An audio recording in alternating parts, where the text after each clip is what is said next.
Today we're heading over into the land of Oz to check out every single LEGO Wicked set that has ever released to find out what is worth your money and what the wizard might be scamming you with. Before the release of the highly anticipated Wicked movie in 2024, LEGO released 4 different sets. And despite having an existing adult and teenage fan base, these sets were targeted towards young girls, featuring the mini doll style figures instead of minifigures. The smallest and most disappointing of the wave is Shiz University. Despite Shiz being a major location in the movie and being a giant physical set, its only representation is a tiny archway that's color scheme looks a tad off. There's a few decorations inside of the set, but there is not a lot of room. The set features Elphaba and Glinda in both of their school uniforms and our only version of Nessa Rose, who is dressed in a very generic outfit rather than her uniform, just like in the movie. It comes complete with a tiny build of Glinda's boat for her arrival at Shiz, and inside you'll find stacks of her trunks and various belongings. But heading back inside Shiz, you'll find a secret QR code hiding on the back of the bookcase. Each of the 4 original sets have one, and when you scan it, it will take you to a web page where you will find a short animation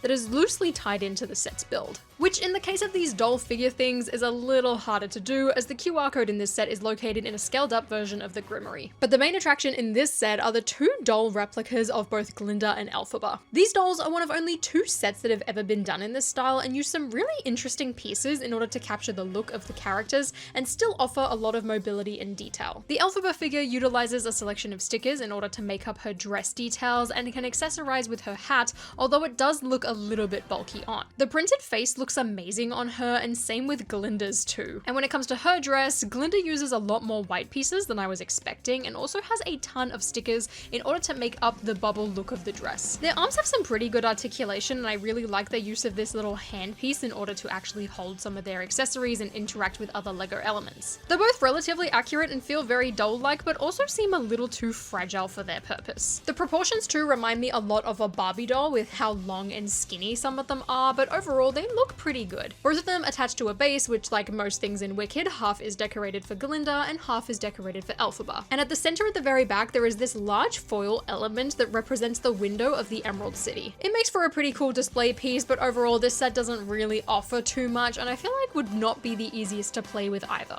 A much better option and a set that seriously surprised me from the wave though is the Shiz Dormitory, aka Glinda's trunk. And yes, that's right, it's kind of a 2-in-1 type of model, serving as both a buildable object style display set as well as a Polly Pocket-esque playset. This particular model is based around the Ozdust Ballroom segment of Dancing Through Life and popular as you get 2 outfits for both Glinda and Elphaba. Since they're the only 2 characters you get in this set, I do think the multiple outfits were a must in order to justify this set's cost. When enclosed, this set serves as a really nice buildable object, replicating one of Glinda's luggage trunks that can be spotted inside her not-so-private suite throughout the movie. There's a small build to represent the flower that Fiero sticks in Glinda's hair, as well as a green elixir bottle on the top. At the very front, hidden behind this latch, is a lock that actually works to keep the trunk in shape, making it so much easier to transport. Like in their movie, their room is sectioned off with Glinda on the left and Elphaba on the right, and with the remainder of Glinda's trunks and belongings in the center, just like you'll find in the number Popular. I'm a really big fan of these printed G tiles for Glinda's luggage, and the color scheme and small details in this model are absolutely perfect. This set allows for a lot of play with its dollhouse style layout and ended up being quite a great set in my eyes, even if I do keep it locked up all of the time. And out of the ones we've looked at so far, this is by far the most interactive and fun of the bunch.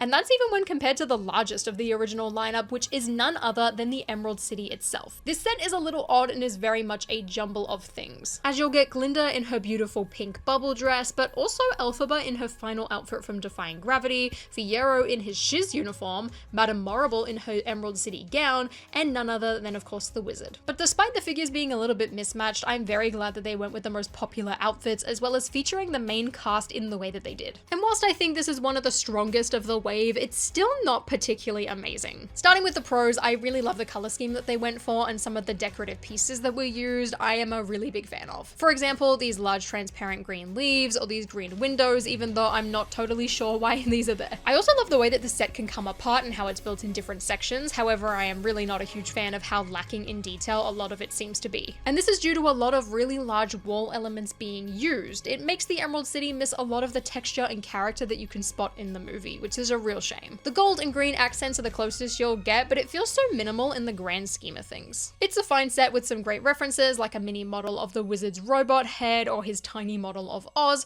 but there is really not a lot on offer when it comes to play or detail to make it worth picking up in 2025. I appreciate this set for what it is, and I'm really glad that I have it, but by having a younger targeted build, it really lets this set down, and I feel like there was so much potential here, but it seems like we stopped about 70% of the way there. Then finally, from the first wave, we have a promotional polybag that was given away to the first people to see the movie at preview screenings across the USA. And despite booking the earliest possible screening that was available when tickets dropped, my local theater had completely run out by the time I got there to watch the movie. It's not a cheap set either to get on the secondary market, despite only having one printed tile, but as luck may have it, I stumbled upon a listing for $10 on her clothing resale app of all places. And after building it, I can safely say it would not have been worth any more than that. It's a cute build, but the main appeal, at least for me, was that it would have been free and means I could have had a complete LEGO Wicked collection. The printed tile, however, is really nice, and until very recently was exclusive to this set. Now that Wicked for Good is on the horizon, LEGO has launched a second wave of sets, including 2 aimed at adult fans. So on the 1st of September, I went and I grabbed one of everything. This time around, there are 7 sets in the wave, and by far my most anticipated are the bookends and the wall art, thanks to the inclusion of a variety of different minifigures from both movies. But before I jump into them, I want to take a look at the smallest set, which are these brick heads based off their iconic outfits from No One Mourns the Wicked and Defying Gravity. I'm surprised that they didn't release these in the original wave just so that there was something a little bit more suited towards adults or casual fans,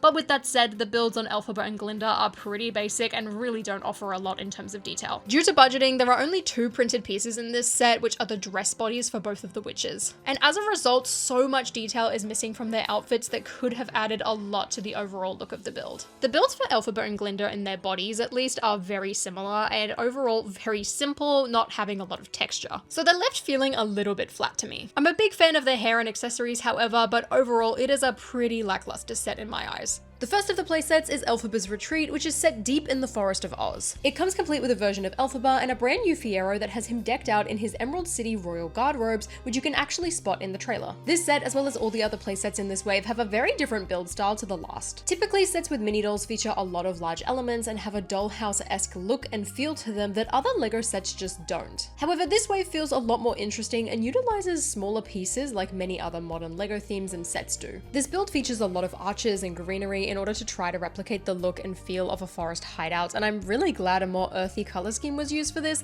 as it makes the build feel way more grounded and real, just like in the movie. However, there is no denying it is definitely one of the weakest sets, since the location isn't particularly thrilling compared to the likes of Shiz or the Emerald City, but it does feel like pretty good value for what you get. And I cannot say the same, however, for Glinda's wedding day. This model is incredibly part dense, which does not do this set any favors. The overall build design is lovely and I really enjoy the look, but as a set it feels very impractical to me. The round door frame at the back breaks off really easily since it's only attached via a few studs, and that also means that the doors can easily be knocked off center. The biggest downside to this set though is that it's based off a wedding but has zero feeling of one outside of a wedding cake build on the side. You also only get 2 mini dolls. Firstly is Glinda in her wedding dress, who actually comes along with a second head for an alternate shocked facial expression, and the second is Madame Morrible, who I guess fits this scene but also seems sort of odd not to have had just another Fiero in here. As Glinda and Fiero's wedding takes place in the Emerald City, you'll see that this build is built up of a lot of green pieces, and it really at the end of the day is just a giant staircase with some large brick-built butterflies, and those constantly feel like they're in the way despite being able to move slightly. The 2 side sections can slide out a bit and make the build feel a tiny bit more open, but the movement is so small that it really doesn't make a huge difference in my eyes, but that being said, it is very welcome. This set to me feels like the weakest in terms of what's on offer, and for the price point, it is a very easy skip compared to what else is on offer. For example, the Munchkinland house, which is by far one of the greatest Wicked sets that they have ever made. I had really high hopes for this one, and even then this set surpassed every single one of them. Kicking things off, let's talk the figures. There's Glinda in her signature blue gown, shown in the majority of the marketing from this movie, and with this version in particular as well, they used those biggest skirt pieces for her. You'll also find Elphaba in her signature outfit too, featuring this sick shoulder pad piece, and then finally is Bok, who I wish came with his signature curly ginger hair too, so that you could switch it out with his grey hat. However, it is only him and a measly pickaxe. But the real draw here is this incredible build. To start, there's a beautiful side build for Glinda's bubble platform and a small portion of the yellow brick road. It's very shrunken down compared to the movie, but I love the creative choice to do so. You'll find it's lined with the signature tulips as well as a tiny little stickered Munchkin Land sign. Glinda's bubble is a really solid design, and I love that they included the tap for bubble detail as a sticker. But with this, I really wish it was a fully enclosed version, more in line with the old Christmas ornaments like I used in my custom bubble. Though that being said, the single piece does work well, and I'm glad that it can be popped off easily and float around. Then there's the house itself, which is such a beautiful design. It's certainly smaller than what I felt like the box made it to appear, but with how solid the design is, I really don't mind. The focus on this build is undoubtedly the exterior, which does result in a compromised interior. There's a small bathroom build with a movable door, which is super fun, as well as a bed for Bok, and then downstairs you'll find a small little kitchen with some fun details on the stickered wall panel,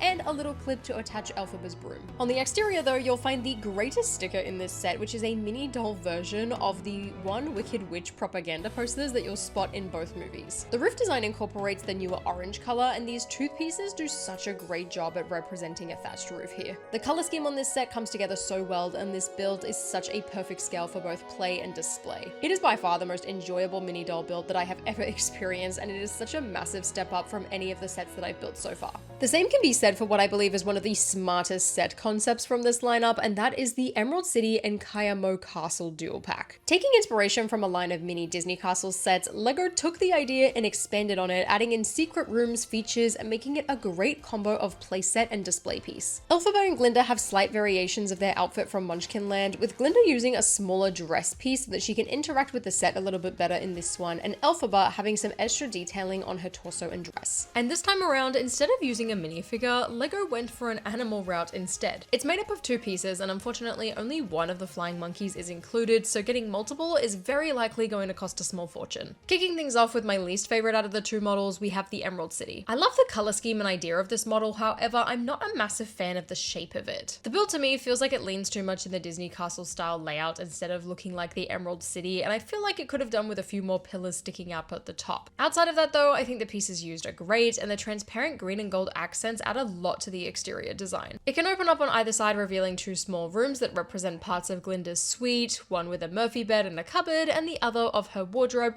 complete with a vanity and portrait of her and Fiero. Hidden in the back is a secret compartment that can be removed, and when open, reveals a large stickered map of Oz, much like the one found in the Elphaba's Retreat set. Kayamako, on the other hand, has a lot less on the inside, but its exterior is far better executed. Its only features are this spinning tunnel where you can place Elphaba inside, and then when it turns around, you'll find a sticker of her hat as she melts away like in The Wizard of Oz. There's a small bucket off to the side in order to store her broom or fill it with water, and an empty storage closet on the left. The detail and build techniques they use on this model are fantastic given the scale and perfectly capture the whole castle in such a small package. I love the addition of the rainbow sticking out to the side, as it is such a fantastic reference to Judy Garland's legendary song. Sticking out at the top, you'll find a clear rod that Chester the Flying Monkey can attach to so that he can soar the skies and keep guard. Both builds pair so well with one another, and I think including them together in one package was a fantastic idea. It's a genius move from the design team and is a fantastic and affordable display options for adults who may not be able to splurge out on the last two sets, but still want a piece of Wicked. I'm gonna turn this mini doll figure, this simple Lego, into a magnificent minifigure. Minifigure. Minifigure. Come on! Fine.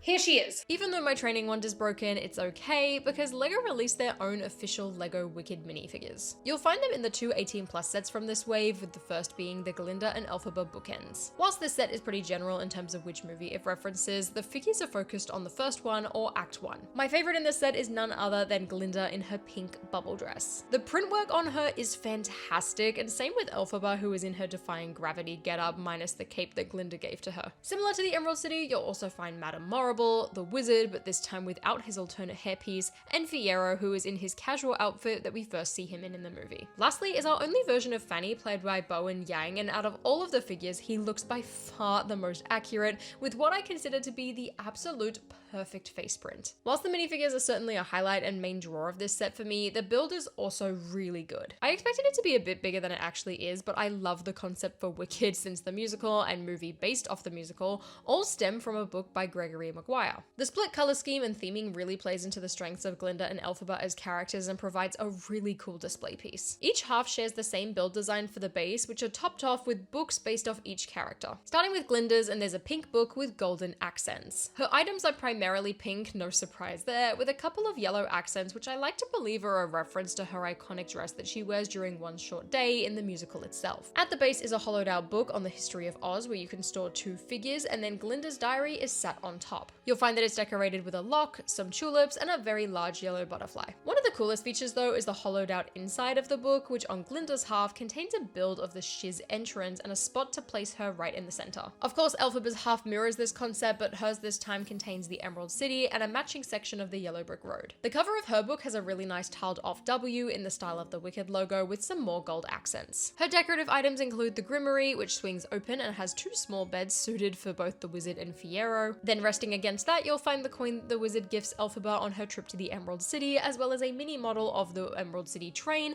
and a little flower on top. And then lastly is another build of the elixir bottle to tie it all together. You'll also find that both sides have little rubber feet to stop them from slipping and sliding all over, and overall this makes for a really fun display piece, especially for those who own the Oz books. And lastly, we have the largest and in my opinion, the best of all the Wicked sets, which is the Emerald City wall art. This is the second of the 18+ sets, and unlike the bookends, focuses on Wicked for good when it comes to the minifigure department. Included of course are Elphaba and Glinda, this time in their main outfits from Wicked for Good, which includes the Wicked Witch outfit and Glinda's blue dress. Then to round it out, you'll find Dorothy, fresh off the house from Kansas with her dog Toto, and of course the Scarecrow, Tin Man, and Cowardly Lion, who is a fantastic and very large new mold. The Wizard of Oz crew actually reused quite a few pieces from the original Wizard of Oz minifigures that were based off the classic movie and just update the designs to match their appearances in the Wicked universe. However, since the originals were a part of a collectible minifigure series for the LEGO Movie 2, you'll find a lot more detail on those original ones, like printed arms and side leg printing,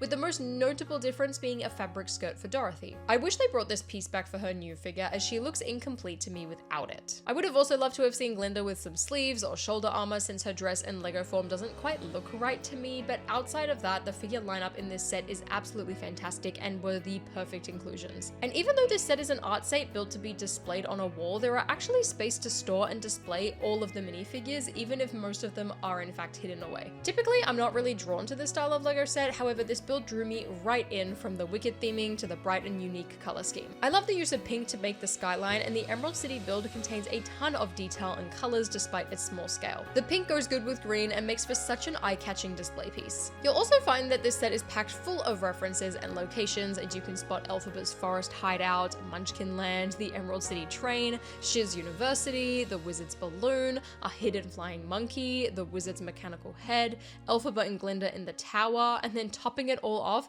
is the iconic Wizard of Oz quad heading down the yellow brick road off to see the wizard. All of the tiles as well are printed in this set, which does mean that this Wicked one is exactly the same as the promotional poly bag. Like many other art sets such as the Mona Lisa, there are plates on the back of this that allow it to be hung up on hooks. However, if you would rather place it on a shelf, the thickness of the Munchkin Land at the base easily allows it to stand on its own. This set perfectly captures the world of Oz to me and highlights everything that I would want from it too, outside of the witch's castle. The style of build is perfect for this theme, and if there was one set to get out of it, it would have to be this one. And just like that, the LEGO Wicked theme is complete. My top picks without a doubt are Munchkin Land, the Shiz Dormitory, and of course the Emerald City art. But let me know which ones are your favorites down in the comments below, and if you enjoyed this video, please give me a thumbs up, consider subscribing to my channel down below, and until next time, I'll see you later.